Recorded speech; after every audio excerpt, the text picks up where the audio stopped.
Alhamdulillah alladzi bi ni'matihi tatimmus shalihat. Segala puji bagi Allah Jalla Jalaluh yang karena nikmatnya kebaikan-kebaikan menjadi sempurna.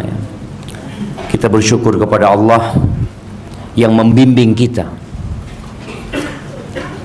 untuk melangkah menuju kepada Allah Azza wa Jalla.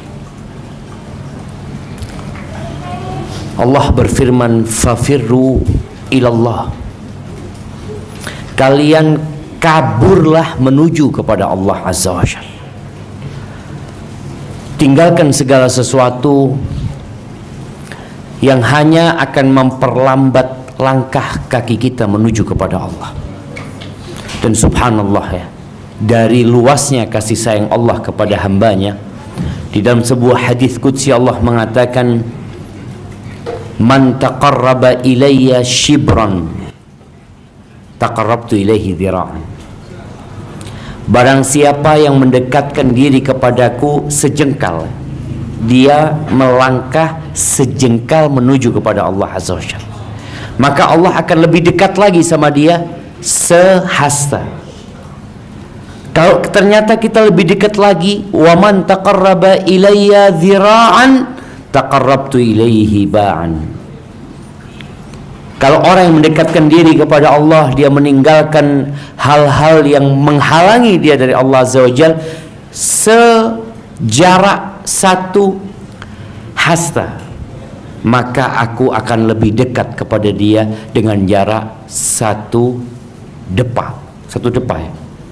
Apa segini namanya? Satu lengan. Selengan jemaah. Hasta depa kan? Masya Allah, kita udah lupa sama hitung-hitungan dulu jemaah. Waman atani yamshi ataitu harwala. Barang siapa yang mendekatkan dirinya kepada aku dengan berjalan, maka aku akan datang kepada dia dengan berlari-lari kecil. Artinya semakin kita dekat sama Allah, Allah semakin dekat sama kita. Maka semoga hadirnya kita di majelis ini menjadi salah satu sarana kita untuk lebih dekat sama Allah Azza wa Jalla. Allahumma salli wa sallim ala abdika wa rasulika sayyidina wa maulana Muhammadin wa ala alihi wa ashabihi ajma'in. Ya Allah, semoga salawat dan salam, berkah dan nikmat senantiasa Engkau curahkan untuk hamba kekasih-Mu, untuk baginda Nabi kita Muhammad alaihi salatu wassalam, untuk keluarga beliau, untuk istri-istri beliau, untuk putra-putri beliau, dan untuk seluruh sahabat Nabi. Semoga Allah meridhai kita bersama mereka. Amma ba'd. Apa tema kita petang ini?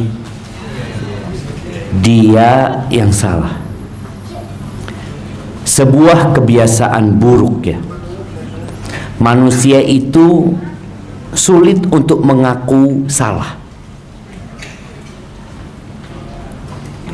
Dia lebih suka menyalahkan orang lain.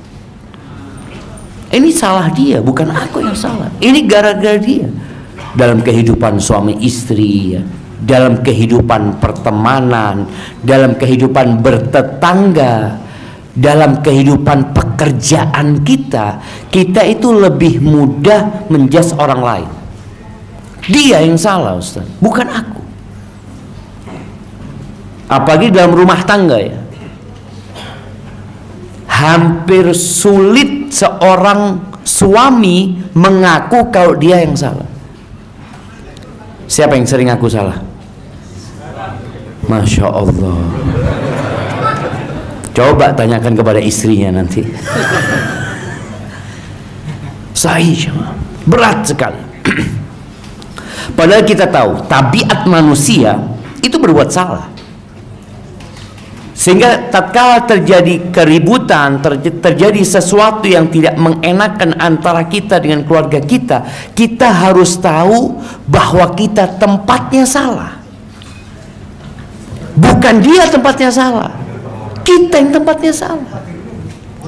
Apa kata Nabi alaihissalatu wassalam dalam hadis yang diriwayatkan oleh Al-Hakim, kullu ibni Adam khata'. Semua anak Adam itu melakukan salah. Khata itu bukan khati ya. Artinya dia melakukan salah yang diulangi lagi, yang diulangi lagi. Afwan, yang punya Mobilio H1227RZ, H1227RZ, Mobilio warna hitam. Mungkin punya tetangga begitu. Karena parkir di atas kendaraan orang lain. Di atasnya bang. Masya Allah, keren ini bang. Parkir di depan rumah orang. Orangnya nggak bisa keluar, tolong. Kita nggak mulai nih. Karena kita zolim sama orang. Tolong 1227. Warna apa bang? Warna hitam, hitam manis. Masya Allah, tuh jamaah.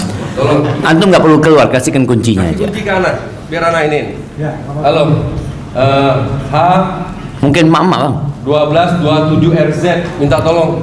Karena kasihan kita kalau kita mulai kajian di luar orang sedang menunggu kita. Anak minta tolong. H1227. Tuh. Yang di atas ada nggak? Mak-mak. H1227. Mama. Mama ada di atas. Mobilio warna hitam H1227. Iya pak. Aduh. Oh, Pak kasih aja alhamdulillah. kunci ya pak, biar kita pindahin. Aduh Ustaz. Masya Allah. Ini pengumuman mobil keberapa? Keberapa? Kesekian kalinya kan? Masya Allah. Alhamdulillah. Yang salah itu yang punya rumah. Kok mau keluar sekarang gitu kan? Dia yang salah. Yang punya rumah. Allahu Akbar. Naam jamaah. Tuh kita lebih mudah bagi kita menyalahkan orang lain. Padahal kita tempatnya salah. Kullu ibni Adam khata. Semua melakukan kesalahan. Wa khairul khata'in at-tawwabun. Sebaik-baiknya orang yang melakukan kesalahan adalah yang ngaku salah. Jadi kalau bicara yang bertobat, pertobatan itu permulaannya adalah pengakuan. Orang gimana akan tobat kalau dia nggak ngaku berbuat salah? Makanya ada orang yang bertahun-tahun berbuat salah nggak tobat. Kenapa? Boleh jadi dia nggak ngaku salah memang. Pernah baca berita tentang seorang tetangga yang nyiram kotoran ke depan rumah tetangganya ya. Ini itu pokoknya mengganggu tetangganya. Apakah dia mengaku dia salah? Enggak. Yang salah itu tetangganya. Kok tinggal di sana engkau?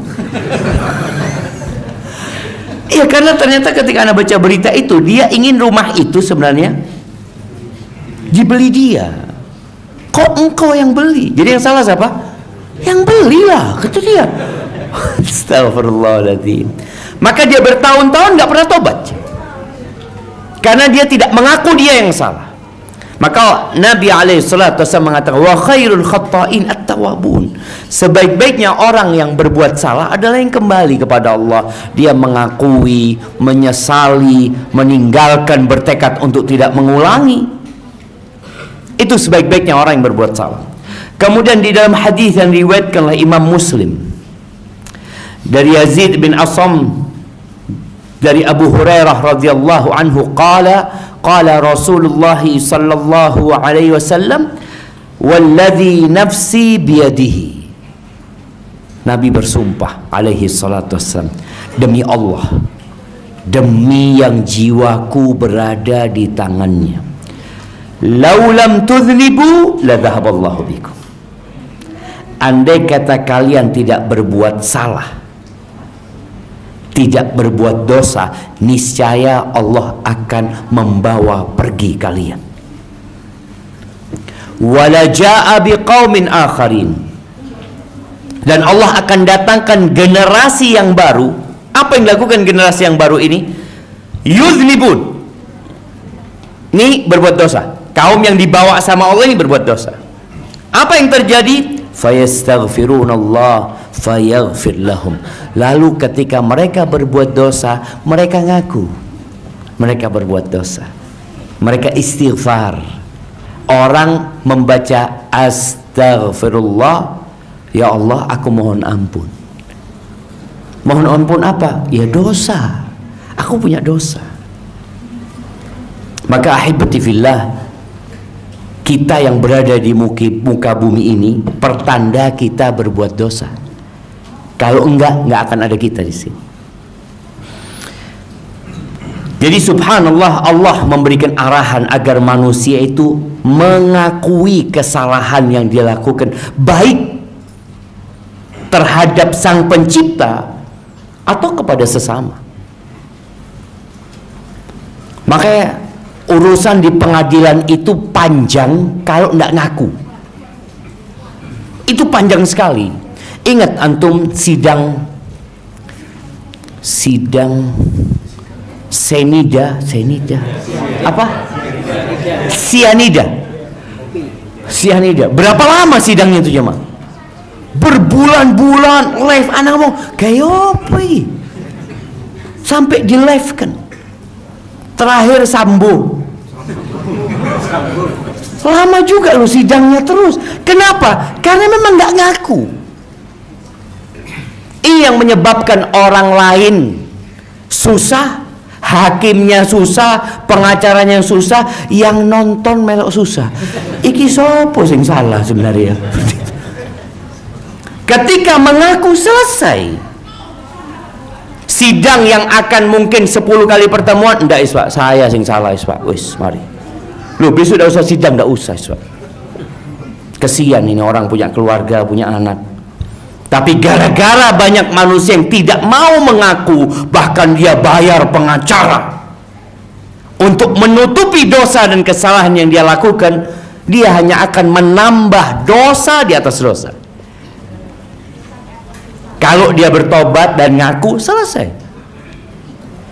Ahibati fillah, di surat Ali Imran ayat 56 insyaallah.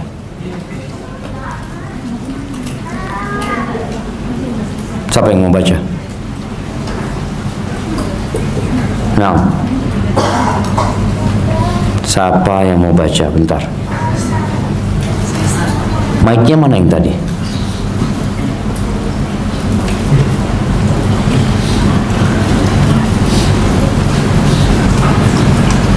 Nah, awan bukan 56, ayat 165 jam. 165. Nah, tafadhal. Mana mic-nya tadi? Baik. Ya, silakan siapa yang mau baca? Yang dekat-dekat aja ini biar mic-nya ya kasihkan ke ya, tafadhal. Tapi jemaah, anda minta semua kalau punya HP dibuka Qur'annya ya. Surat Ali Imran ayat 165 ya.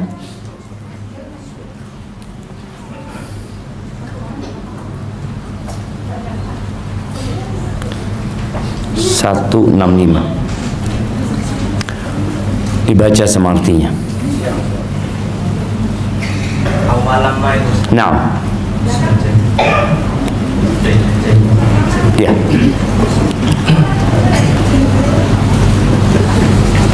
أعوذ بالله من الشيطان الرجيم بسم الله الرحمن الرحيم أولما أصابتكم مصيبة قد أصبتم مثليها قلتم أنى هذا قل هو من عند أنفسكم إن الله على كل شيء قدير صدق الله العظيم. Artinya dibaca.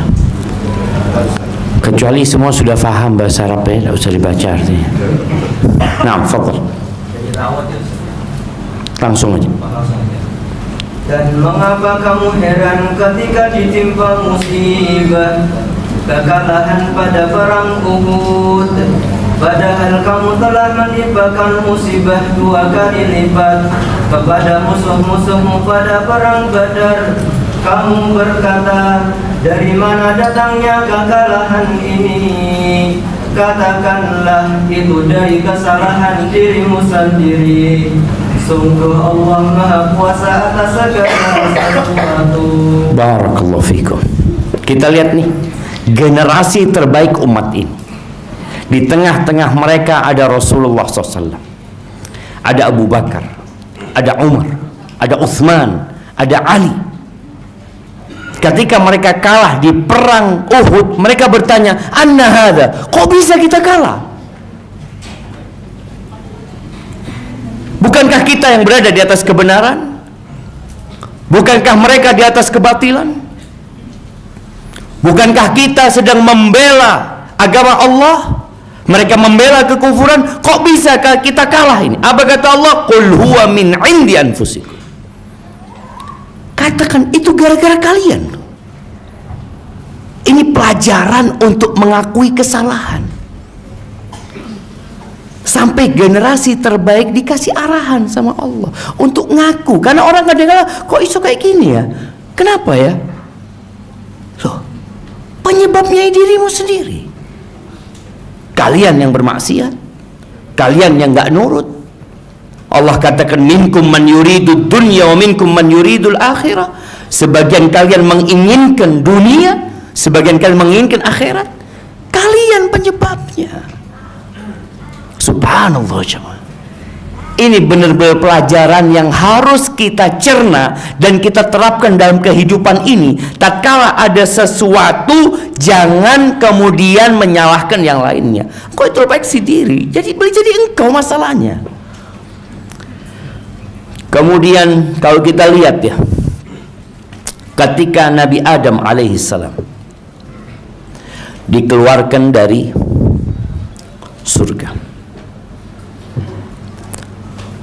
manusia pertama yang diciptakan, Nabi yang diutus oleh Allah Azza wa Jalla dan dipilih. Bahkan Allah berbicara langsung dengan Nabi Adam alaihi salatu wassalam. Nabi Adam makan dari buah tersebut. Apakah Nabi Adam mengatakan, oh iki setan iki, gara-gara setan ini? Kita sering seperti itu. Apa kata Nabi Adam? Qala, bersama istrinya Hawa, Rabbana zalamna anfusana.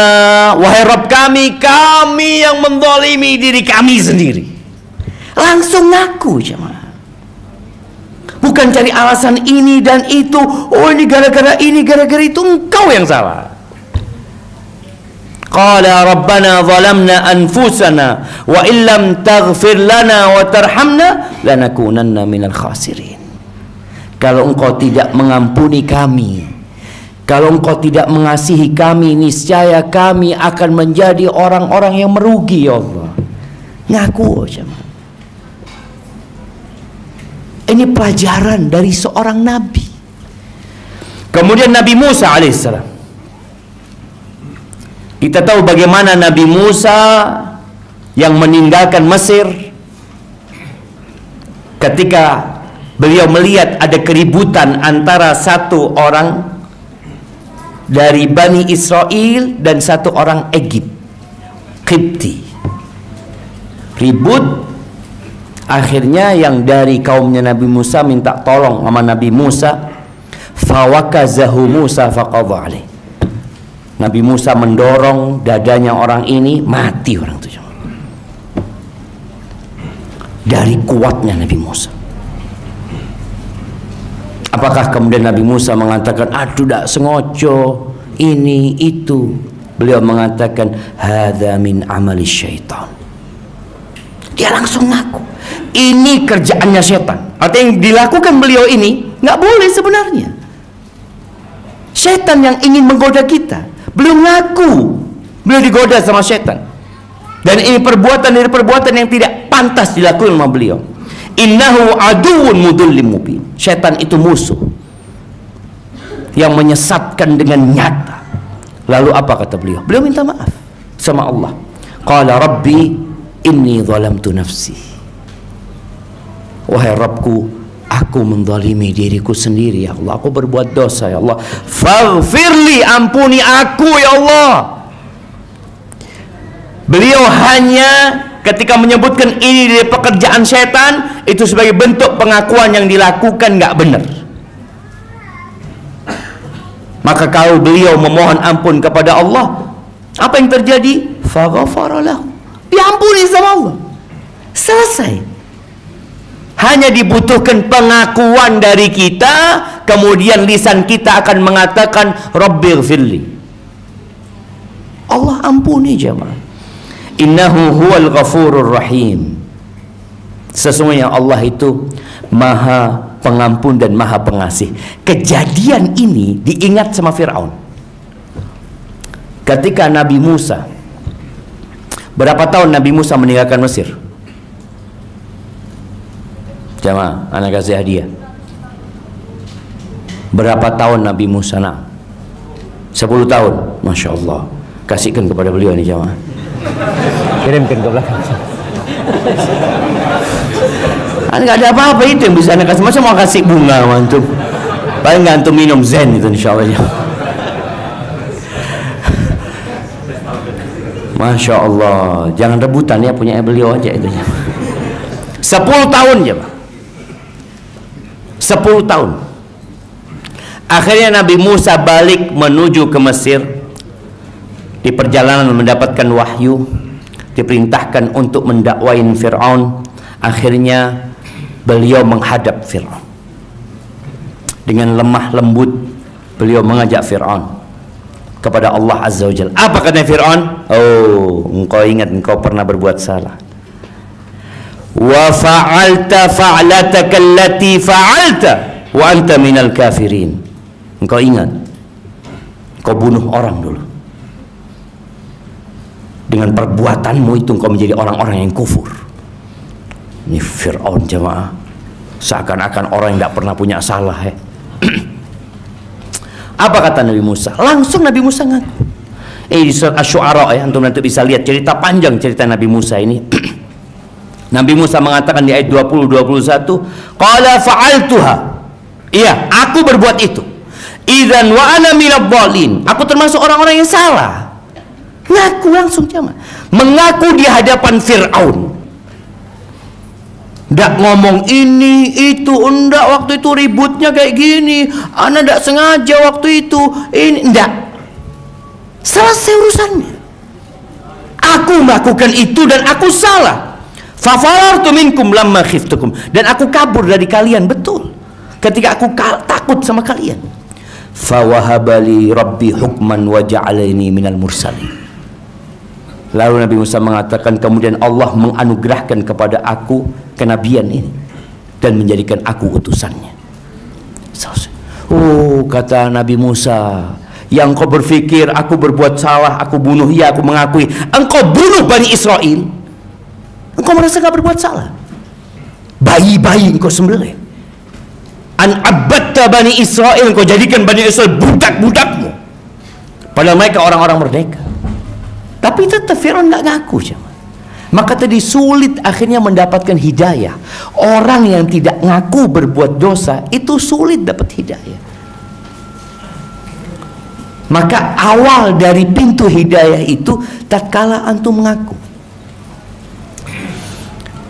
Di negeri kita banyak orang berbuat riba tapi merasa nggak apa-apa. Mungkinkah dia bertobat? Enggak.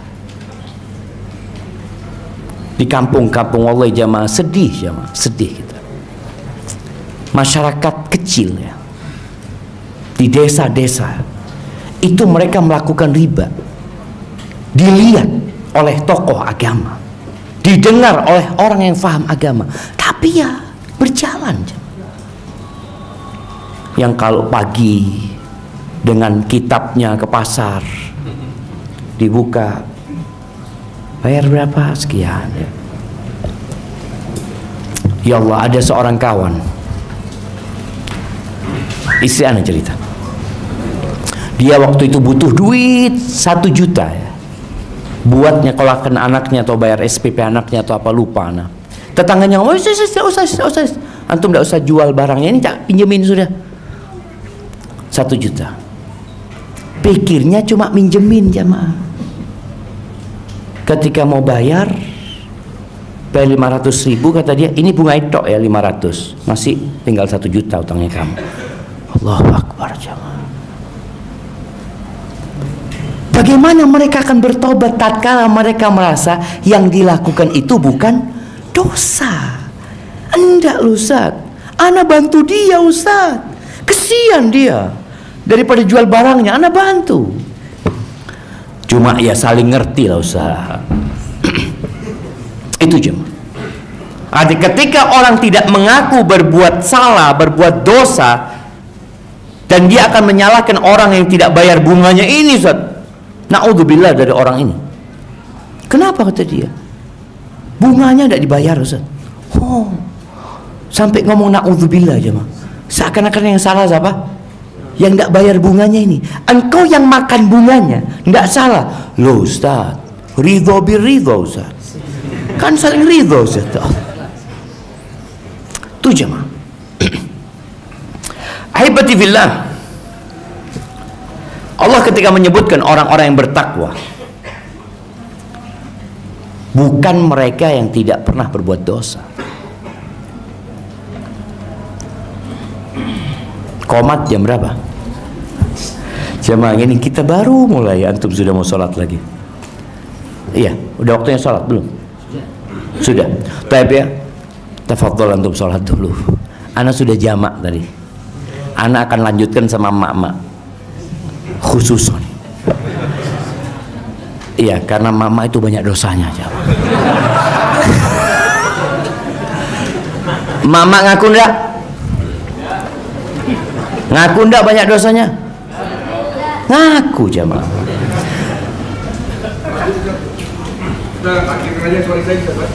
Sholat isya-nya.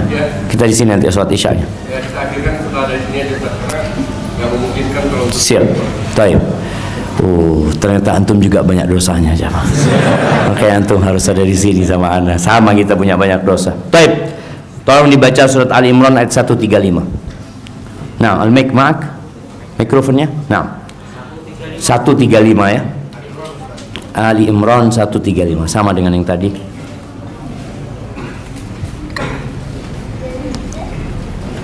Walladzina idza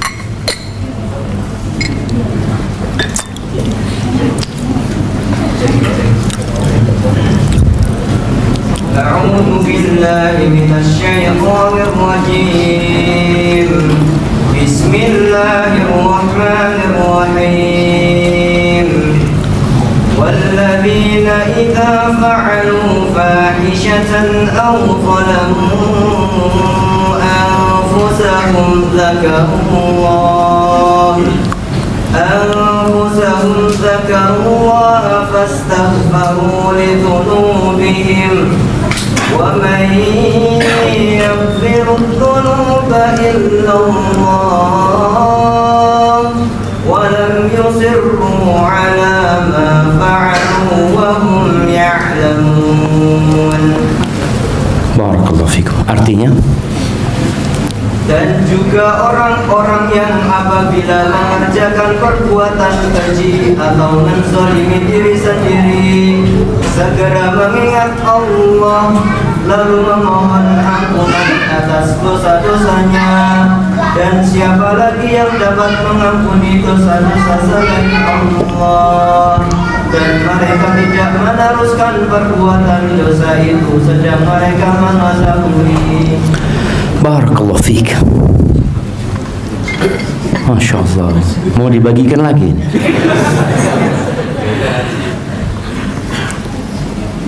Kita lihat tuh jamaah. Ini sebelumnya adalah di ayat 134, ayat 133. Itu Allah mengatakan, wasari'u ila maghfiratin min rabbikum wa jannatin 'arduha as-samawati wal ardu u'iddat lil muttaqin. Kata Allah, kalian bersegeralah menuju ampunan Allah, menuju surga Allah yang luasnya seluas langit dan bumi, u'iddat lil muttaqin, yang disiapkan untuk orang-orang yang bertakwa. Salah satu sifat mereka, kalau mereka berbuat fahisha. Fahisha ini dosa besar, bukan dosa kecil. Fahisha seperti zina, na'udzubillah minas zina. Artinya mereka mungkin terjebak dalam perbuatan dosa, atau mereka menzalimi diri mereka dengan dosa-dosa kecil yang mereka lakukan. Apa yang dilakukan sama mereka? Mereka ingat sama Allah, lalu mereka memohon ampun. Di sini memohon ampun itu dimulai dari pengakuan, aku dosa. Tapi kalau tidak mengaku dosa, sulit bagi dia untuk memohon ampun. Dan mereka tahu nggak ada yang bisa mengampuni dosa kecuali Allah Azza wa Jalla. Mereka tidak melanjutkan dosa itu, berhenti. Itu syarat taubat. Nabi Nuh alaihissalam, ingat kisah Nabi Nuh alaihissalam. Ketika Nabi Nuh itu memanggil anaknya untuk naik ke kapal. Ya bunayyar kam ma'ana wa la takun ma'al kafirin. Anaknya Nabi Nuh. Antum tahu bagaimana sayangnya bapak sama anak. Anaknya mengatakan, sa'awi ila jabalin ya'simuni minal ma. Aku akan mendaki ke gunung yang menyelamatkan aku dari air. Bapaknya mengatakan, la asimal yaum min amrillah illa man rahim. Anaknya tetap gak mau naik. Datang ombak, tenggelam. Nabi Nuh doa, ya Allah, engkau janji ya Allah, anakku ini termasuk dari aku ya, dari keluargaku ya. Allah tegur Nabi Nuh, innahu laysa min ahli, innahu amalun ghairu salih.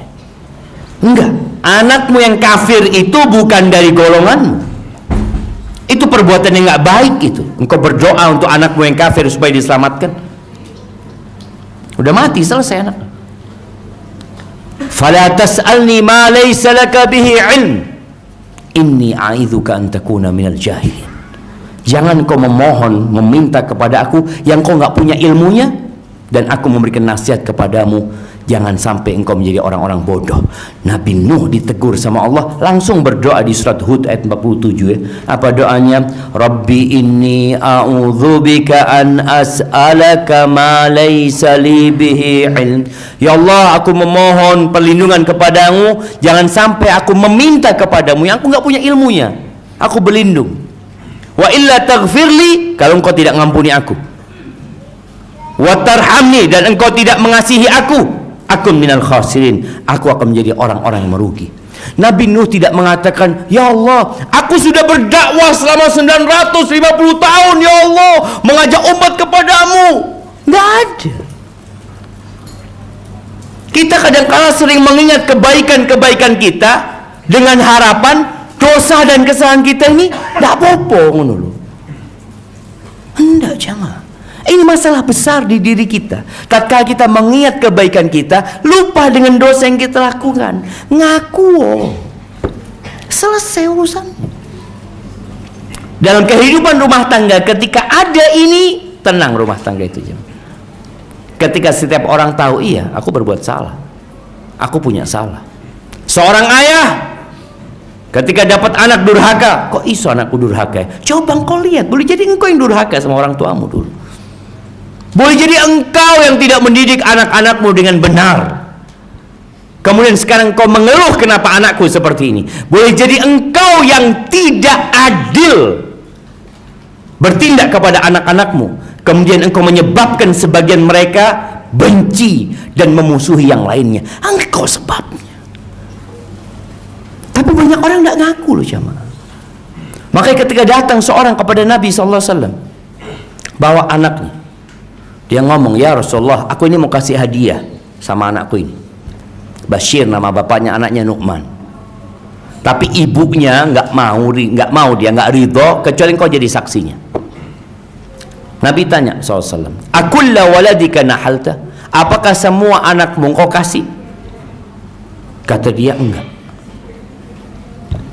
Engkau kepingin nggak mereka semua berbakti kepadamu? Iya ya Rasulullah. Maka jangan kau lakukan itu. Tadi sang bapak ketika berpikir, aku mau kasih hadiah, Kan ini hakku, kan ini hartaku, bebas aku mau kasih. Sang ibu tahu yang dikerjakan suaminya nggak benar. Tapi kadangkala ini juga penting bagi para wanita ya.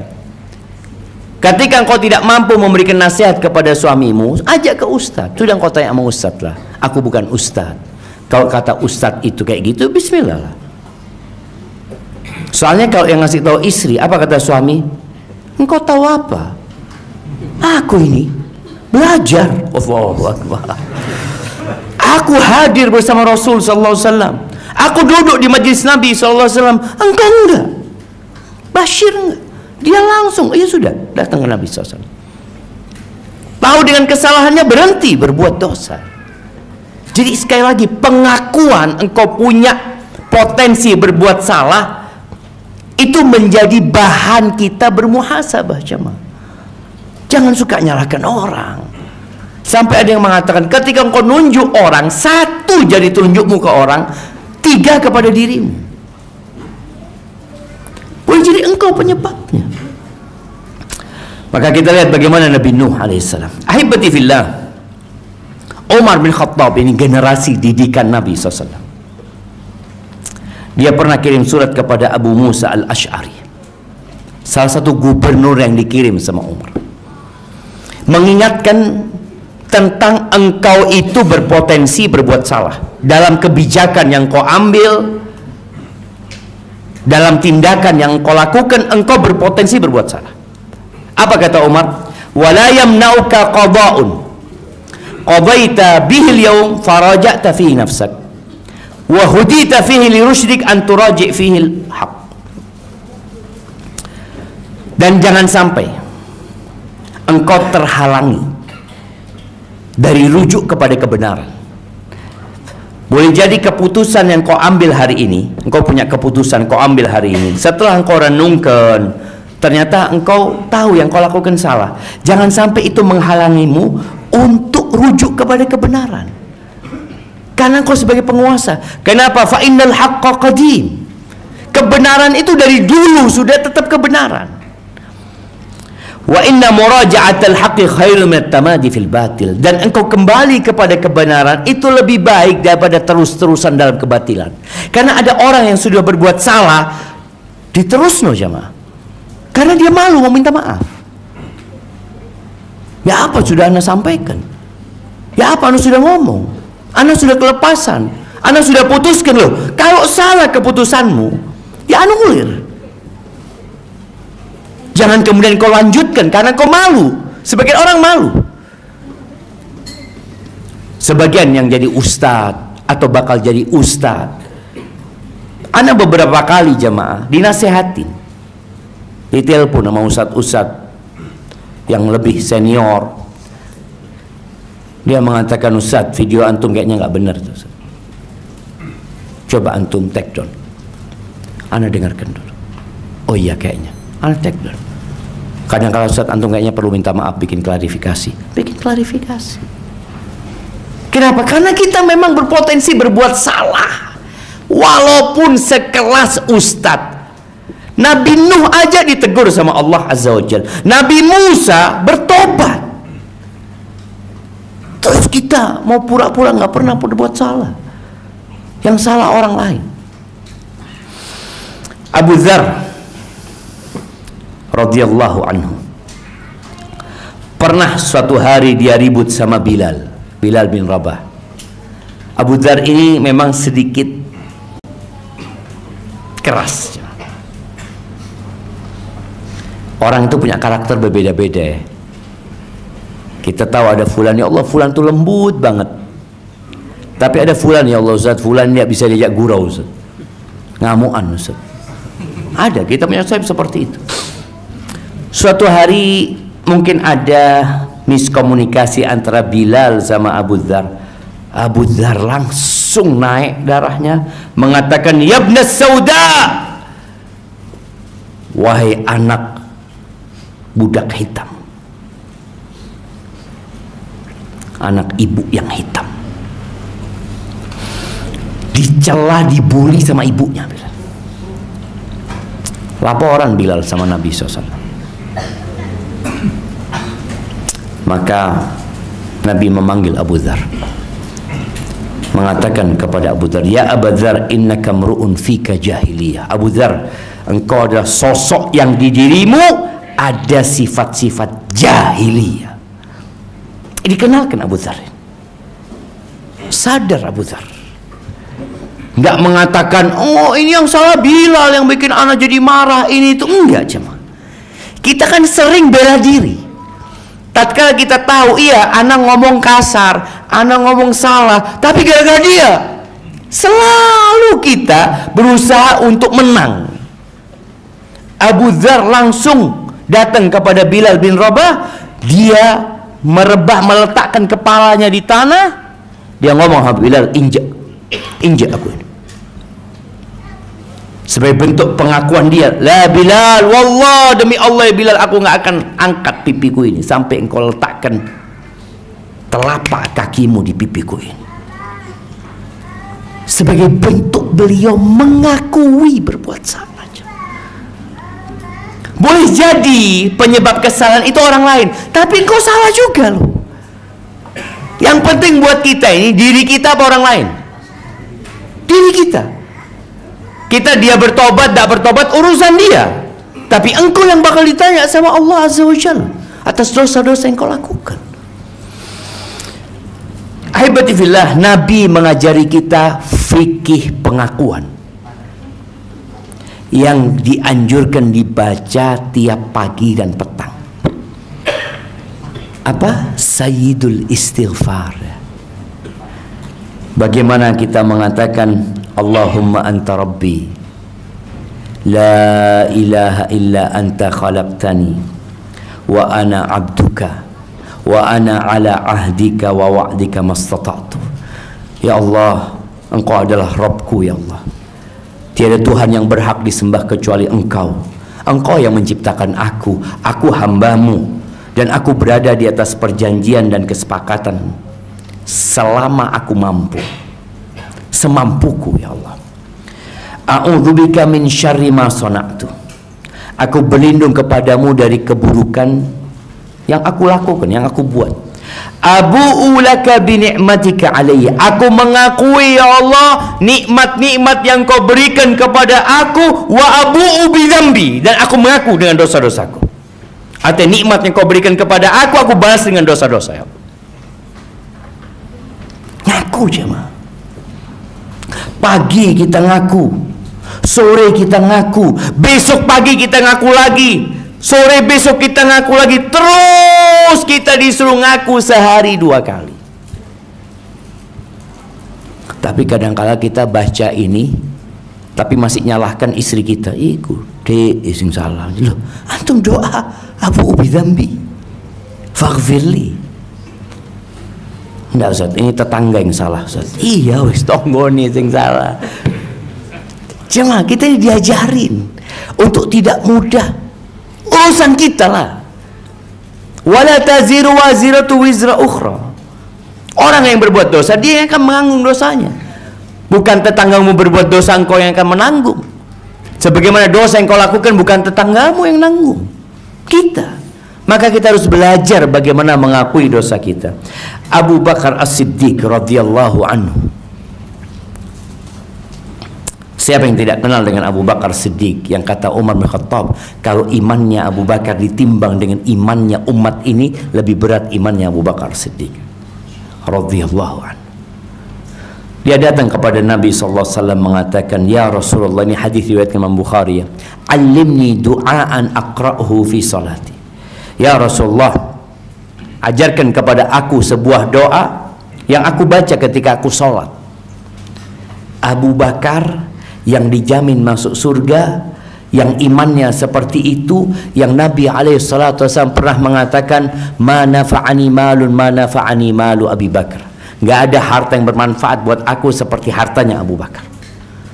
Semua orang yang pernah berbuat baik kepadaku, aku sudah balas, kecuali Abu Bakar. Nabi mengatakan itu. Hanya Allah yang bisa balas dia.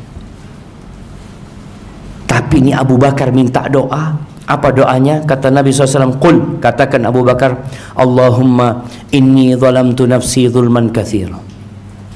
Ya Allah, sesungguhnya aku menzalimi diriku banyak kali. Ya Allah, jemaah. Abu Bakar suruh ngaku, jemaah. Disuruh mengatakan itu. Yang sudah dijamin masuk surga. Yang ketika Abu Bakar bertanya, ya Rasulullah, Nabi pernah menjelaskan alaihi salatu wasallam tentang pintu-pintu surga yang 8. Ada yang dipanggil dari pintu sholat, ada yang ahli sholat dipanggil dari pintu sholat, yang ahli sodaqah dipanggil dari pintu sodaqah, yang ahli puasa dipanggil dari pintu royan, yang ahli jihad dipanggil dari pintu jihad. Abu Bakar tanya, ya Rasulullah, ada enggak yang dipanggil dari semua pintu itu? Dan aku berharap engkau yang dipanggil dari semua pintu. Allahu Akbar. Itu Abu Bakar diajarin doa, Allahumma inni zalamtu nafsi zulman katsira fa innahu la yaghfiru dzunuba illa anta faghfir li maghfiratan min indika warhamni innaka antal ghafurur rahim. Ya Allah, sesungguhnya aku menzalimi diriku dengan banyak kezaliman. Banyak. Dibaca ketika sholat. Saat subuh mungkin dibaca, zuhur dibaca lagi, asar dibaca lagi, maghrib dibaca lagi, isya dibaca lagi, zulman katsira. Nggak ada kemudian merasa, alhamdulillah kayaknya hari ini anda tidak berbuat dosa ya. Kemudian antum kalau mau baca doa ini, apa setiap anda dari pagi alhamdulillah Ustaz. Ana alhamdulillah Ustaz, dari tadi maghrib Ustaz sampai isya ini nggak ada dosa Ustaz. Oh, Anda dengarkan kajian Ustaz. Baca tetap doa ini. Aku menzalimin diriku dengan kezaliman yang banyak, dan tidak ada yang mengampuni dosa kecuali Engkau ya Allah. Maka ampuni aku dengan ampunan dari sisimu, dan kasihi aku, rahmati aku, sesungguhnya Engkau Maha Pengasih dan Maha Penyayang. Pada satu peperangan, Rasulullah SAW, ini perang Uhud insyaallah ya, Nabi SAW ketika itu sedang menyuruh baris para sahabat, pasukan ini, pasukan jumlahnya 700, yang 50 orang di bukit, yang 650 di bawah. Nabi ketika sedang meluruskan, ada seorang sahabat yang namanya Sawad, dia itu maju ke depannya, dadanya atau perutnya ke depan daripada yang lainnya. Maka Nabi SAW dengan tongkatnya ya mengetuk perutnya Sawad. Istawi ya Sawad, luruskan ya Sawad, luruskan. Apa kata Sawad ini? Laqad auja'tani ya Rasulullah, engkau sudah menyakiti aku ya Rasulullah. Fa'aqidni min nafsi, aku minta qisas, aku mau balas. Apakah Nabi mengatakan enggak, engkau yang salah, engkau yang maju ke depan, tidak memundur? Nabi SAW membuka perutnya mengatakan iktas li nafsika ya Sawad, engkau balas untuk dirimu. Sawad langsung memeluk perutnya Nabi dan menciuminya sallallahu alaihi wasallam. Nabi bertanya, kenapa engkau melakukan itu ya Sawad? Ya Rasulullah, engkau lihat musuh-musuh di sana. Aku berharap yang menjadi perpisahan terakhirku adalah kulitku menyentuh kulitmu ya Rasulullah sallallahu alaihi wasallam. Tapi lihat bagaimana Nabi alaihi salatu wassalam tidak memperpanjang urusan. Engkau meminta hakmu, ya sudah, berikan hakmu. Dan ini yang kadangkala di masyarakat jamaah menjadikan keributan tambah panjang karena kita nggak mau ngalah. Sudahlah, ya berpotensi boleh jadi kita yang salah. Pernah di Masjid Nabawi, Nabi SAW lagi di rumahnya, ada keributan di dalam masjid ini. Ana lupa, ada dua orang sahabat, yang satu namanya Ubay Ka'ab, yang satu namanya Ka'ab bin Malik, yang satu Abu Hidrin, itu siapa ana lupa ya, Abu Hidrin. Nanti ana lihat lagi. Ribut Ka'ab bin Malik nagih utang sama sahabat ini. Biasa orang kalau nagih utang, antum kalau ditagihkan banyak alasan kan. Oh, afwan akhi, ini iya akhi, insyaallah ya pekan depannya ini itu. Pekan depan 2 tahun ya Pak. Pekan depan itu dari 2021 sampai 2023. Pekan depan insyaallah subhanahu qadim. Insyaallah ketemu di tempatnya Pak Agus ya. Insyaallah. Datang lagi. Insyaallah pekan depan. Ini ribut ngangkat suara, akhirnya Nabi buka horden rumahnya.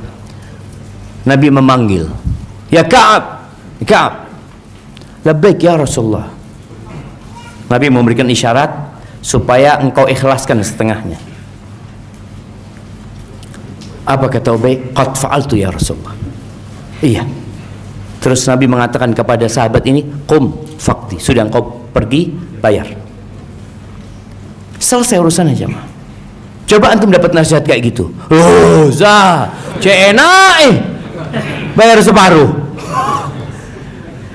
Wallah jemaah, banyak kejadian di pengadilan itu. Antum pernah lihat rumah sengketa, tanah sengketa, sampai yang sengketa mati turun ke anaknya sengketa lagi. Lah bapaknya menikmati, wala anaknya menikmati. Kenapa? Udah, boleh jadi engkau punya salah juga di tanah itu.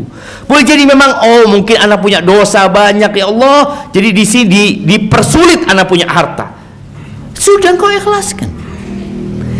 Ini pelajaran penting jemaah. Kalau kita nggak ngaku di dunia, di akhirat bakal ngaku. Bakal ngaku. Boleh jadi ada banyak hak kita yang kita tidak dapatkan, dan boleh jadi ada banyak orang yang ngalah sama kita. Dan dia merasa, ya sudahlah. Kalau engkau merasa nggak punya utang, ya khalas. Kalau engkau merasa nggak salah, ya sudah. Nanti akan ada pengadilan. Antum jangan ngingetkan dia kayak gitu. Nantilah ketemu di akhirat ya. Boleh jadi antum yang salah. Boleh jadi. Karena berpotensi engkau sama dia berbuat salah. Loh Ustaz, tapi ini benar-benar dia yang salah Ustaz, bukan anak. Wallah jamaah, kadang-kala kita parkir di pinggir jalan lalu diserempet di jalan perumahan ya. Antum lihat, antum kalau lihat punya anak punya mobil itu banyak garisnya jamaah. Ya, anak-anak naik sepeda kesenggol, kita akan ngomong apa? Iki anak isopoy. Pertanyaan, kenapa antum parkir di situ?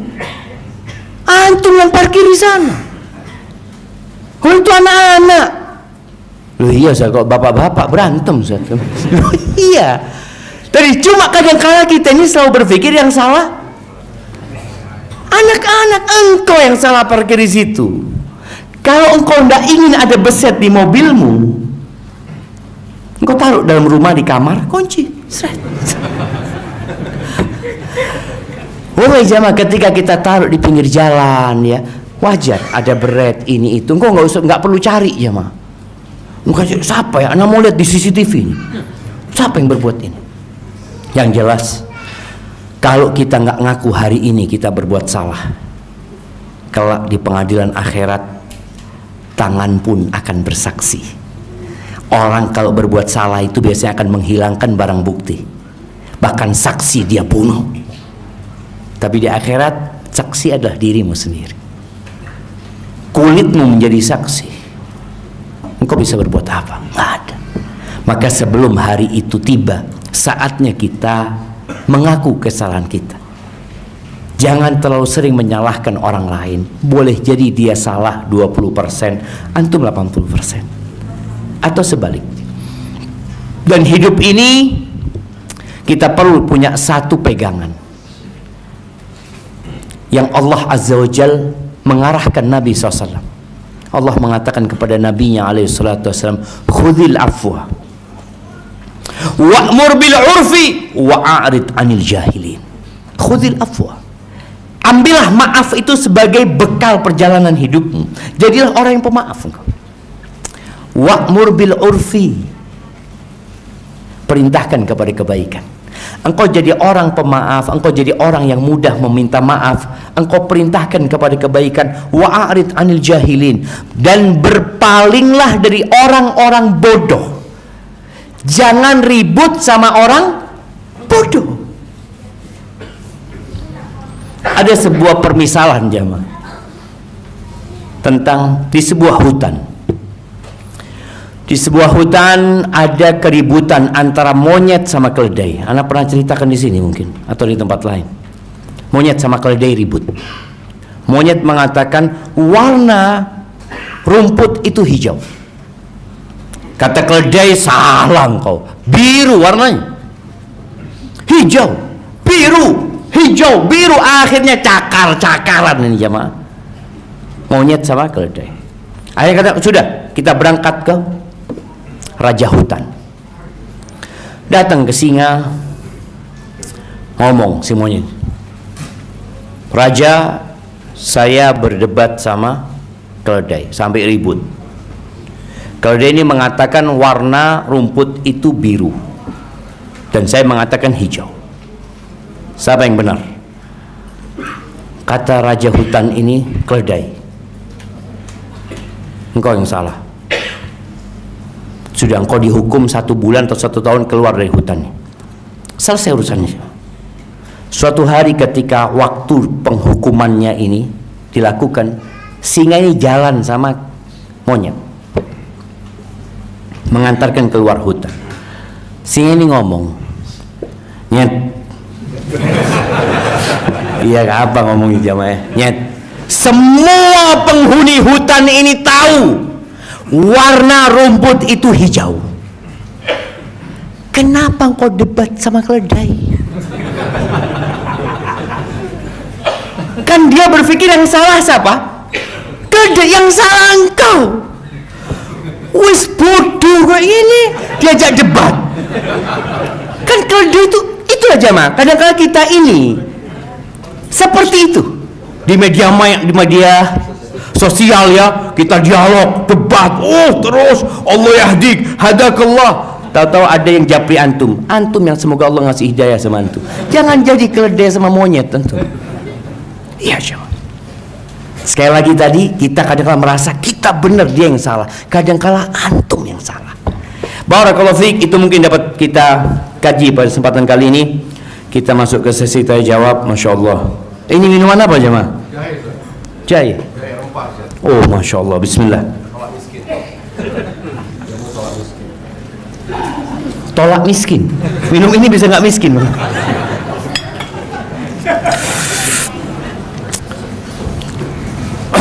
Bismillah. Istri ana, bukan istri ana jamaah. Ini pertanyaannya. Cuma karena pertanyaan ini nggak pakai assalamualaikum wala apa, langsung istri ana. Anda pikir istri ana? Enggak kayaknya.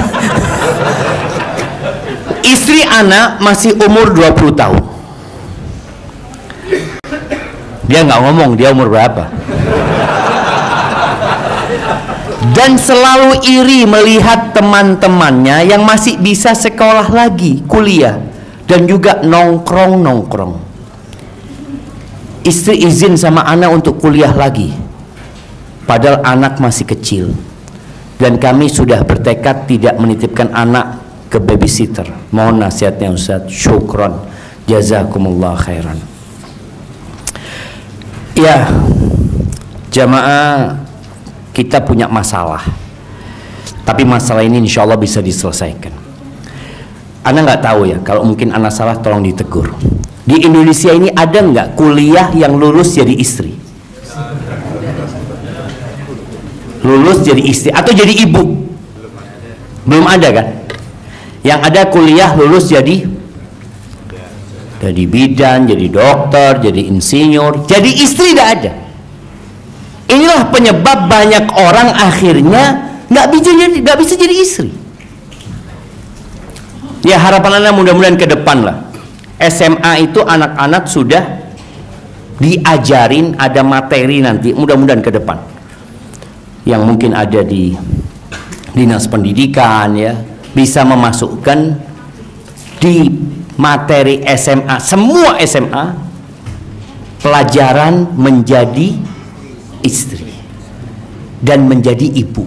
Kenapa? Karena di negeri kita ini ada aturan menikah, batasan umur paling muda menikah itu umur 19 tahun kan, buat perempuan. Itu lulus SMA kan?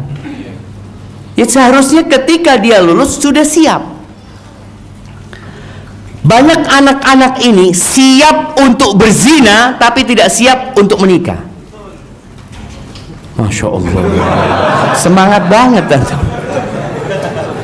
Diajarin ini itu enggak. Jadi apa yang harus antum lakukan sama istri antum? Antum duduk sama istri antum, berbicara tentang tujuan hidup ini. Kenapa kita hidup dan untuk apa kita hidup? Kita hidup bukan untuk bersenang-senang, tapi kita hidup untuk berjuang. Jelaskan tentang hal itu. Kemudian yang kedua, ajak istri antum melihat orang-orang yang lebih susah dari dia.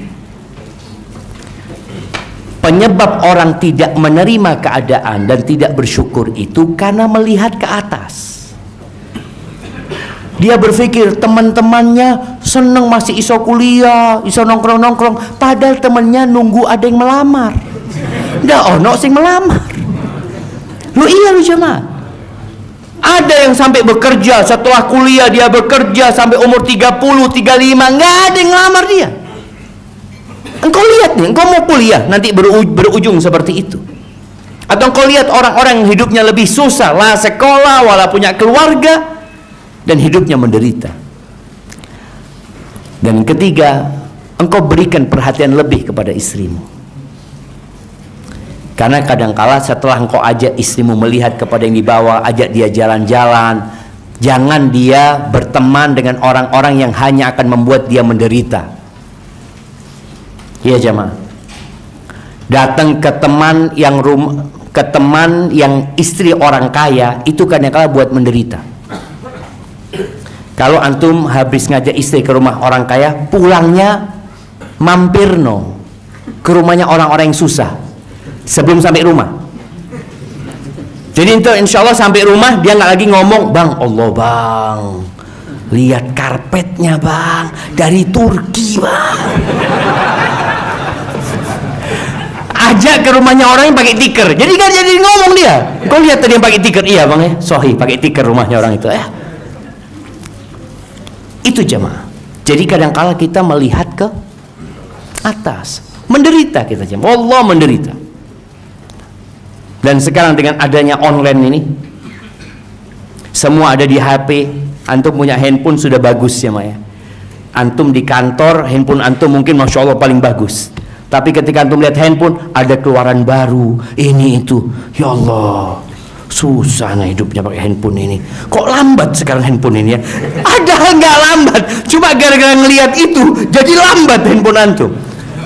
Maka tolong lihat ke bawah. Ustadz, saya bekerja di kantor yang perempuannya banyak tidak berjilbab, dan mau nggak mau harus berkomunikasi setiap hari dan duduknya dekat. Masya Allah. Dan ana sudah mencoba menjaga, namun perempuan itu tetap kadang apa ini jamaah?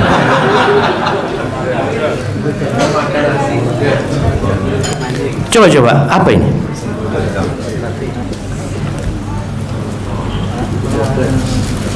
Mencolek. Oh, masya Allah.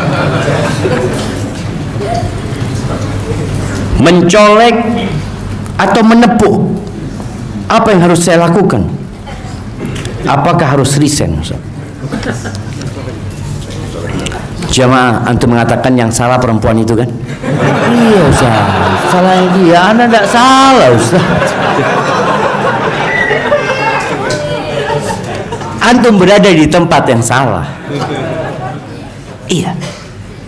Kalau antum mau bertahan di tempat itu, ya antum harus bisa mendakwain mereka kepada kebenaran.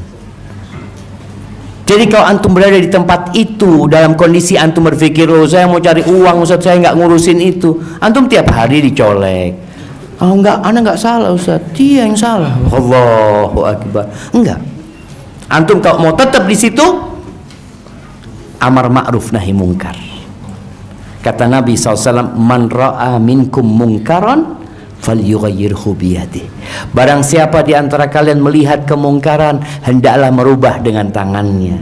Enggak mampu, maka dengan lisannya. Enggak mampu, maka dengan hatinya. Wa dzalika adhaful iman. Karena boleh jadi antum ketika dicolek pertama, kedua, antum merasa dia yang salah. Lama kelamaan antum rindu, kok tidak ada yang nyolek ya? Itu karena kebiasaan loh jemaah. Kebiasaan. Seperti antum kalau tiap hari melihat berhala ya. Tiap hari melihat berhala yang disembah. Pertama antum a'udzubillah minasyaitonirrajim. A'udzubillah. Lama kelamaan biasa. Maka jangan sampai antum akhirnya terbiasa. Maka kalau antum tetap mau bertahan di situ, antum harus bisa amar ma'ruf nahi mungkar dan menjaga mereka, menyampaikan kepada mereka sebagai seorang muslimah seperti apa, dan tunjukkan anta muslim. Ana, masya Allah jamaah, ana senang banget dengan cerita ini. Cerita seorang pemuda yang ada di lift ya, di Eropa apa di Amerika, ana lupa ceritanya. Ketika dia ada dalam lift tersebut, tahu-tahu ada perempuan dengan riasan yang menor, dengan pakaian yang kainnya kurang. Itu masuk, pemuda muslim ini langsung menundukkan pandangan ke bawah. Marah itu perempuan. Aku sudah berhias seperti ini, engkau nggak ngelihat? Karena tujuan perempuan pakai pakaian yang mini dengan riasan seperti itu, apa tujuannya? Untuk dilihat. Ketika dia dicuek-cuekin, oh dia marah. Apa kata pemuda ini? I'm sorry, I'm Muslim. Perempuan, apa itu Islam, kata dia. Dijelaskan Islam, akhirnya dia minta nomor telepon, dikasih nomor telepon Islamic Center, masuk Islamnya. Itu. Jangan antum di sana, anak takut kalau terlalu keras, terlalu kaku, ya. Nanti, gimana kan nggak enak sama harim-harim itu. Allah yahdikan tuh.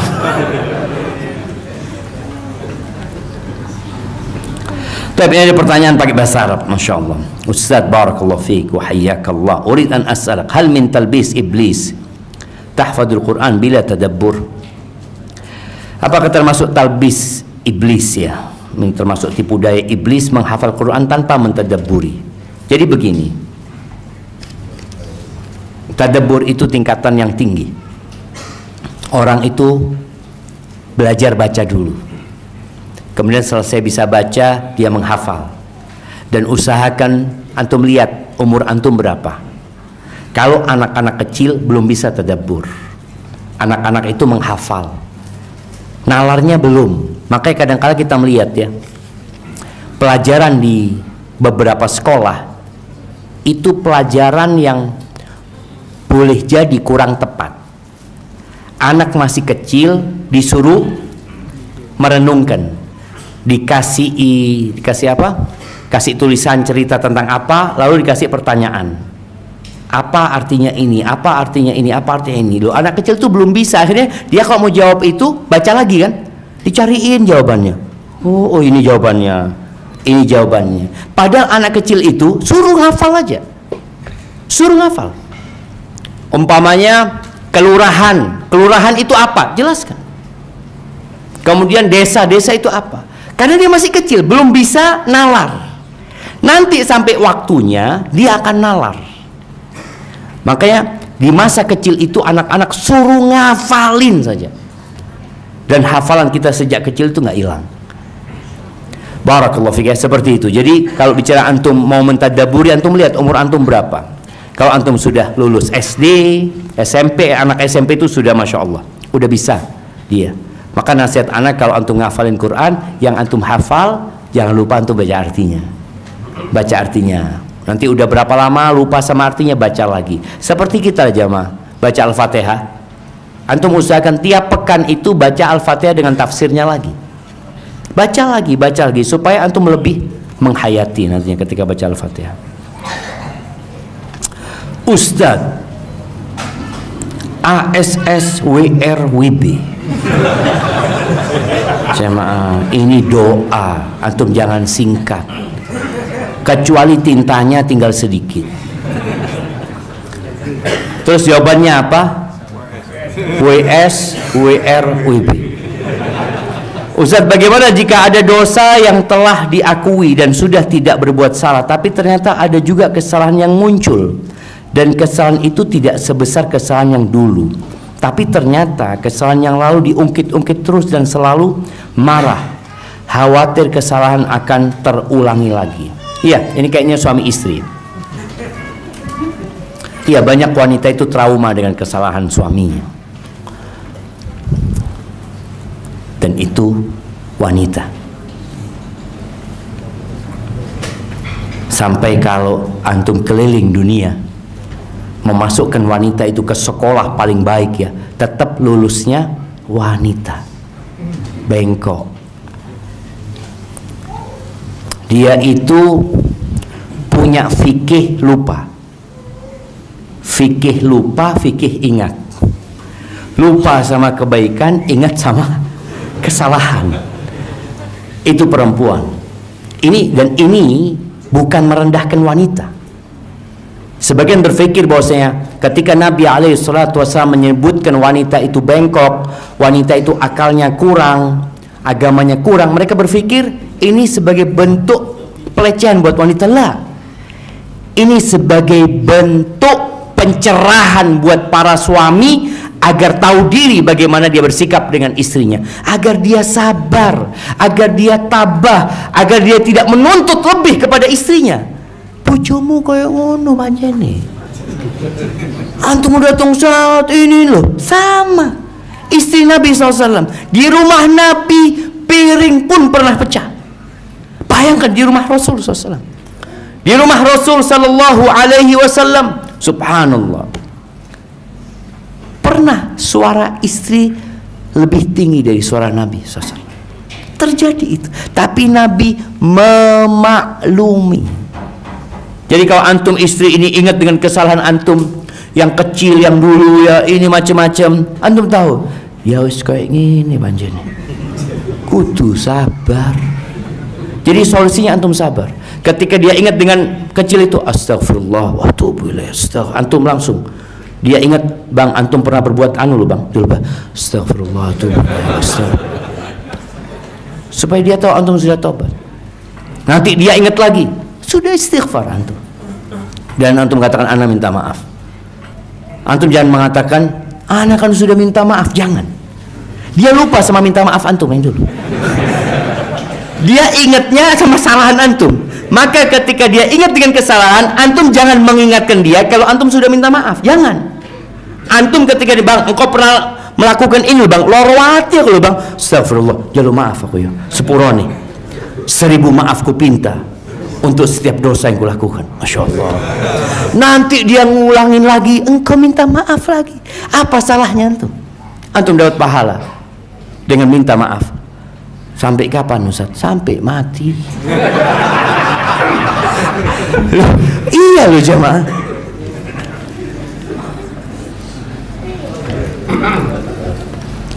Afwan Ustaz, mohon nasihatnya. Bagaimana cara menasihati orang tua yang menganggap semua amalan itu baik, semua pengajian itu sama saja, dan disebutkan banyak amalan-amalan. Jamaah, orang tua kita itu orang kuno. Iya, dulu sebelum adanya media, kita banyak nggak tahu mana yang benar dan mana yang batil. Kita hanya tahu warisan nenek moyang, itu yang kita ketahui. Maka wajar ketika dia beranggapan enggak, semuanya kan baik gitu loh, semuanya ingin kebaikan. Tapi tatkala kita belajar, kemudian ternyata kita tahu kita itu harus mengikuti Rasulullah SAW. Maka cara antum ngomong sama orang tua, antum sampaikan kepada orang tua, ya anak masih belajar.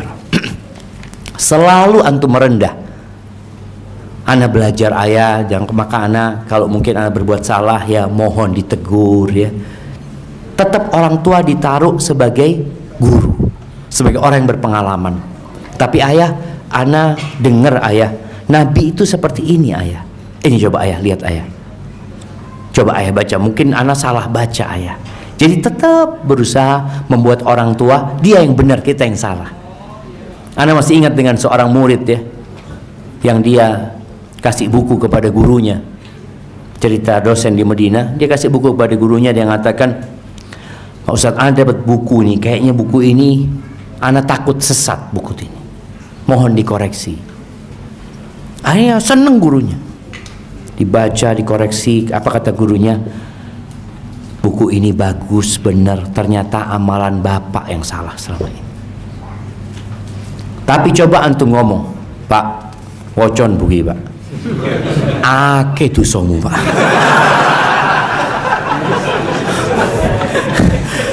Apakah akan dibaca jemaah? Nggak bakalan. Antum sudah vonis ake dosa. Enggak lah. Antum katakan ayah, ini ayah ada buku mungkin perlu dikoreksi sama ayah. Ayah kan punya banyak waktu kosong ayah. Ayah mohon koreksi lah. Nanti koreksian ayah, baru anak akan baca. Mudah-mudahan dengan ayah membaca itu, oh ternyata kayak gini ya. Tapi hidayah itu di tangan Allah. Antum semua tahu bagaimana Rasulullah SAW 10 tahun mendakwahi pamannya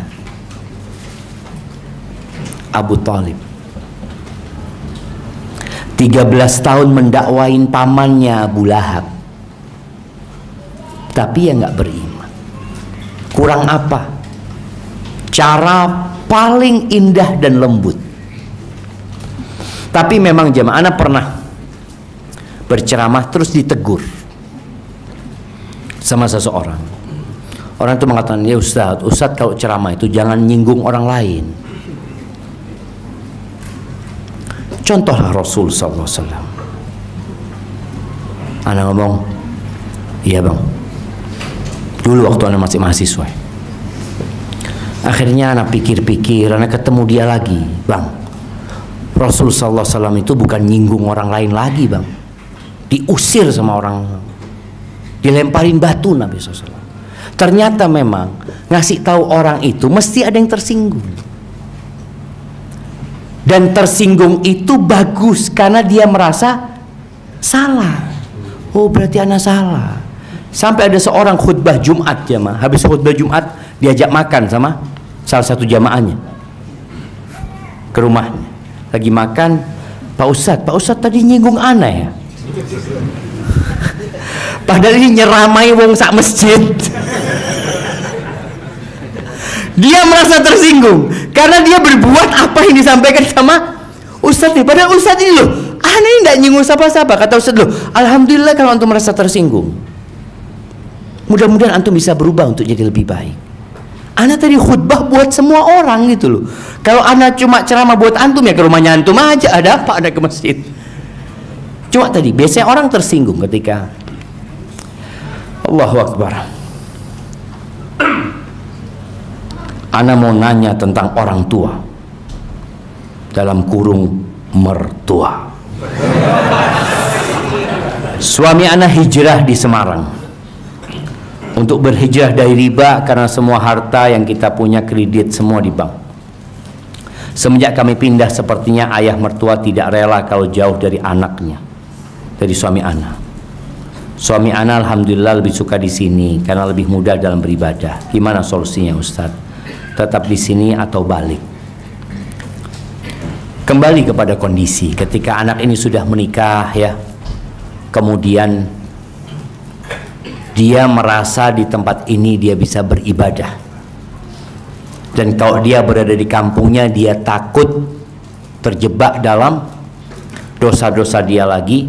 Boleh jadi dia tetap, tapi kalau ternyata masalah kenyamanan saja, maka nasihat anak lebih baik kau pulang untuk berbakti sama orang tua.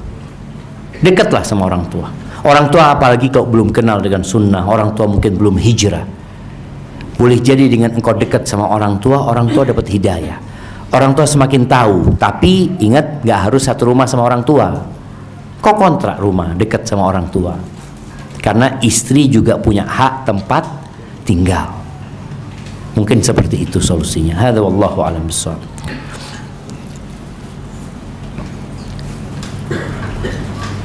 Naam.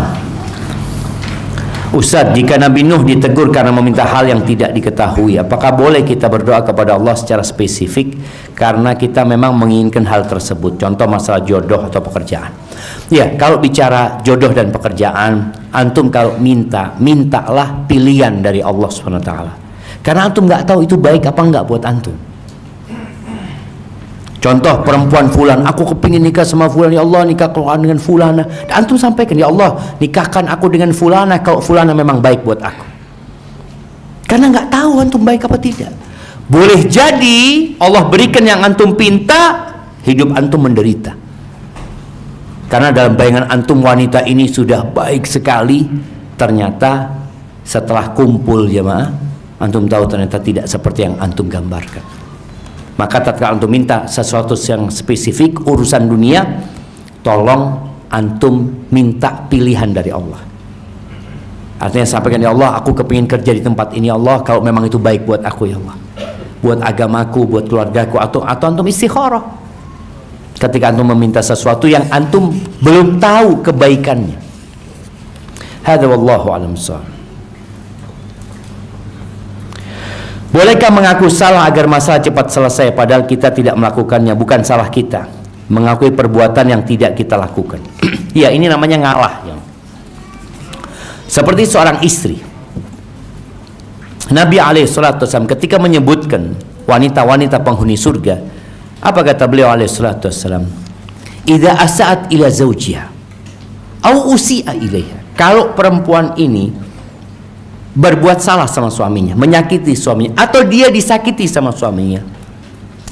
Ana izin minum dulu jemaah.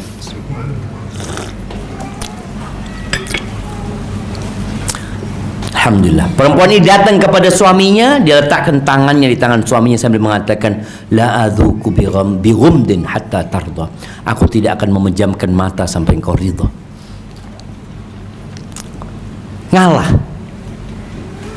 Boleh jadi salah suami, tapi kan di rumah tangga ini bukan mau menang-menangan. Apa yang diinginkan dalam rumah tangga? Ingin kedamaian. Ya udah ngalah. Antum ya sudah afwan. Kalau ana memang yang salah, ana minta maaf. Mungkin bahasanya seperti itu. Iyalah, siapa yang nggak berbuat salah? Kayaknya memang salahnya ana, ya afwan, ana minta maaf. Seperti itu. Barakallah. Izin bertanya Ustaz. Assalamualaikum warahmatullahi wabarakatuh. Waalaikumsalam warahmatullahi wabarakatuh. Pengakuan kesalahan ini baiknya secara pribadi diri sendiri, sedangkan tiap hari kita tidak pernah luput dari dosa. Bagaimana kaitannya dengan bahwa tidak perlu kita membicarakan aib atau sesuatu yang sudah ditutupi oleh Allah? Ustaz, jazakallah khairan. Iya, artinya pengakuan ini bukan ngomong sama orang, jemaah. Itulah dalam agama kita. Tidak perlu pengakuan dosa kepada seorang pun, kecuali antum mau minta maaf karena antum menyalahin dia. Tidak seperti agama lain di mana seorang kalau ingin diampuni dosanya harus ngaku dulu kepada tokoh agama mereka, mengatakan saya berbuat ini, nggak perlu. Engkau akui antara engkau dengan Allah Azza wa Jalla. Syarat tobat itu 3+1. Menyesali, meninggalkan, bertekad untuk tidak ngulangin. Tapi kalau engkau punya salah sama orang, ya engkau minta maaf sama dia. Kalau ada barang yang engkau ambil, engkau kembalikan, atau engkau minta dihalalkan. Jadi kalau hanya dosa antara engkau sama Allah, nggak perlu orang lain tahu. Nggak perlu engkau sampaikan kepada istri. Istri juga nggak perlu sampaikan kepada suami. Loh Ustaz, enggak, ini kesalahan antara engkau sama Allah Azza wa Jalla. Seperti perzinaan. Ketika seorang suami berzina kemudian dia bertobat kepada Allah Azza wa Jalla, apakah perlu dia ngomong sama istrinya? Gak perlu jemaah. Tatkala seorang wanita datang kepada Nabi SAW mengatakan, ya Rasulullah, inni hubla minaz zina, aku hamil dari hasil zina. Nabi nggak bertanya dengan siapa engkau berzina, nggak ada. Urusannya urusan dia, dia yang ngaku ya dia. Nggak dicari ini siapa bapak biologisnya, nggak ada. Cukup antara engkau sama Allah Azza wa Jalla. Seperti itu. Hadza wallahu a'lam bissawab.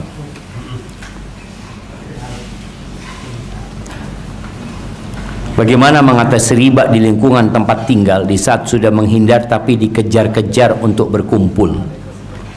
Disinilah kita perlu memberikan pemahaman kepada mereka tentang riba. Sampaikan, ana mohon maaf ya, ana bukan sok suci, tapi ana takut. Ana belajar seperti ini, seperti itu. Sampaikan kepada mereka.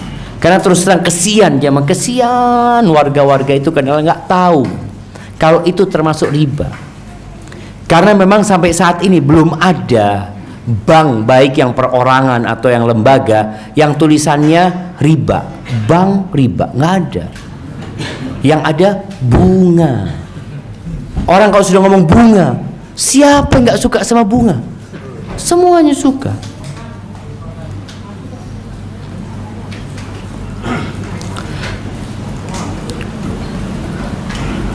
Dari beberapa tuntunan doa-doa, mulai dari urusan dunia sampai akhirat, sebagian besar berisi permohonan ampun, istighfar. Apakah berbagai masalah kehidupan? Apakah berbagai masalah kehidupan? Sebagian besar karena dosa-dosa kita. Faham untuk jemaah? Dari beberapa tuntunan doa-doa, mulai dari urusan dunia sampai akhirat, sebagian besar berisi permohonan ampunan. Apakah berbagai masalah kehidupan?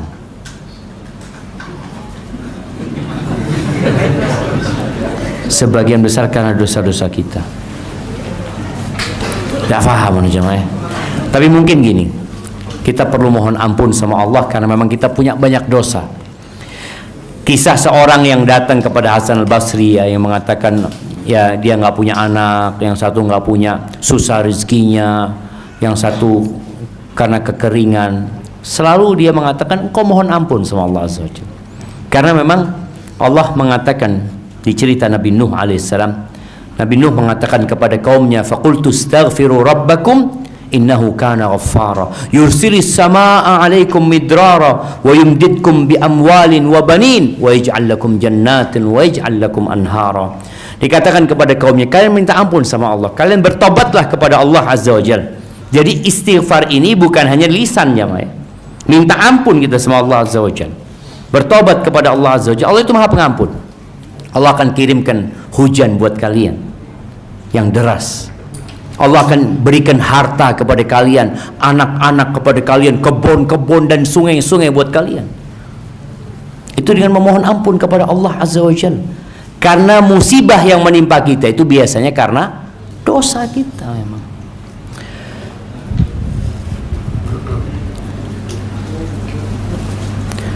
Jam berapa jemaah? Jam 8. Anak sudah lapar sudah jemaah. Pertanyaan terakhir jemaah ya. Ustaz, beberapa pekan yang lalu saya dioperasi. Sampai sekarang masih merasakan dampak operasi tersebut. Bahkan muncul penyakit lain. Saya sedih, khawatir, cemas. Tapi bukannya rajin ibadah, tapi malah jadi malas beribadah. Mohon pencerahan atau solusinya, dan mohon doa untuk kesembuhan saya. Jazakallah khair, syafakallah syifaan ajilan ya. Jamaah rahimakumullah, bicara penyakit ya, Allah kalau cinta sama hambanya itu bukan dikasih harta. Jangan berpikir orang itu sehat, orang itu kaya karena Allah cinta sama dia. Enggak jemaah, dunia dan isinya ini tidak lebih dari satu sayap nyamuk. Enggak sepadan dengan satu sayap nyamuk. Makanya kita lihat orang-orang yang nggak pernah sholat, orang-orang bahkan yang kafir, hidupnya serba wah hidupnya. Bahkan dikasih tubuh yang bagus, dikasih wajah yang cantik. Tanda cinta Allah itu bukan engkau dikasih sehat. Kata Nabi SAW, idza ahabballahu abdan ibtalah. Allah kalau cinta sama hamba dikasih bala. Bala ini tanda cinta. Bala itu menghapuskan dosa, bala itu mengangkat derajat. Tapi orang yang dikasih bala kemudian jauh dari Allah, malas beribadah, biasanya ada suudzon sama Allah. Dia merasa nggak pantas dia kena penyakit ini. Kenapa aku koleksi penyakit ini? Orang yang paling berat cobaan itu para nabi. Maka sekarang apa yang harus engkau lakukan? Berbaik sangka sama Allah. Engkau sering-sering baca Ya Arhamar Rahimin, panggil nama Allah, ya Allah yang maha pengasih di antara yang mengasihi, irhamni ya Allah. Engkau banyak istighfar, minta ampun sama Allah Azza wa Jal. Bagaimana Nabi Yunus ketika di perutnya ikan, ngaku salah Nabi Yunus.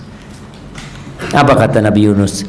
La ilaha illa anta subhanaka inni kuntu minadh zalimin. Maha suci Engkau ya Allah, tiada yang berhak disembah kecuali Engkau. Maha suci Engkau, enggak ada kekurangan Allah. Allah itu maha sempurna. Aku yang termasuk orang-orang yang zalim. Maka akui itu. Dan kalau engkau dapat penyakit, ketahuilah penyakit ini akan selesai. Semua musibah dunia akan berakhir dengan kematian. Tapi jangan sampai engkau kena musibah di agamamu. Dan agar engkau kuat, nasihat ana, engkau pergi ke rumah sakit, cari orang yang lebih parah. Engkau akan bersyukur sama Allah. Ana pernah ngunjungin ana punya bibi ya, di rumah sakit khusus kanker di Surabaya itu. Bibi ana itu ana kunjungin, ya Allah Syafiq, alhamdulillah, alhamdulillah kata dia. Padahal dia sudah stadium 4. Ya apa hal kata dia, Allah alhamdulillah. Kata dia, punya dia cuma 20.000 atau berapa lupa ya, punya tetangganya lebih banyak. Jadi dia bersyukur kepada Allah. Kalau kau melihat kepada orang yang sehat, engkau nggak akan bersyukur. Maka lihatlah kepada yang lebih parah, niscaya engkau akan mengatakan alhamdulillah. Dan sekali lagi, setiap rasa sakit yang engkau rasakan akan diganti sama Allah Azza wa Jalla. Makanya pada hari kiamat nanti, ketika pembagian pahala jamaah, orang-orang yang hidupnya senang di dunia, tatkala melihat orang-orang yang hidupnya penuh dengan bala, penyakit, miskin, susah hidupnya, dikasih pahala sama Allah. Orang-orang miskin dan orang-orang susah itu, orang yang sehat, orang yang kaya ini kepingin, kata Allah, yawaddu ahlu, kata Nabi SAW, afwan, yawaddu ahlul afiyati yawmal qiyamah anna juludahum quridat bil maqarid. Orang-orang yang senang hidupnya di dunia, ketika dia sama masuk surga. Tapi tatkala melihat orang-orang yang susah, mereka ingin kulit mereka digunting-gunting. Lima yarawna min sawabi ahlil bala, karena mereka melihat betapa besarnya pahala buat orang-orang yang hidup dengan bala. Ada orang yang balanya sampai mati dan dia masuk ke liang lahatnya bersih dari dosa. Aku liqauli hadza wa astaghfirullah li wa lakum wa lisairil mu'minin wal mu'minat fastaghfiru innahu huwal ghafurur rahim. Yang belum wudu-wudu, insyaallah salat di sini, jangan kemana-mana. Baik, cukup kan tempatnya insyaallah. Alhamdulillah. Alhamdulillahirabbil alamin. Syukran jazakumullah khair, barakallahu fikum Ustaz. Mudah-mudahan apa yang kita dapatkan pada malam hari ini bisa kita amalkan dalam kehidupan sehari-hari dan Allah berkahi ilmu kita. Lebih dan kurangnya kami mohon maaf.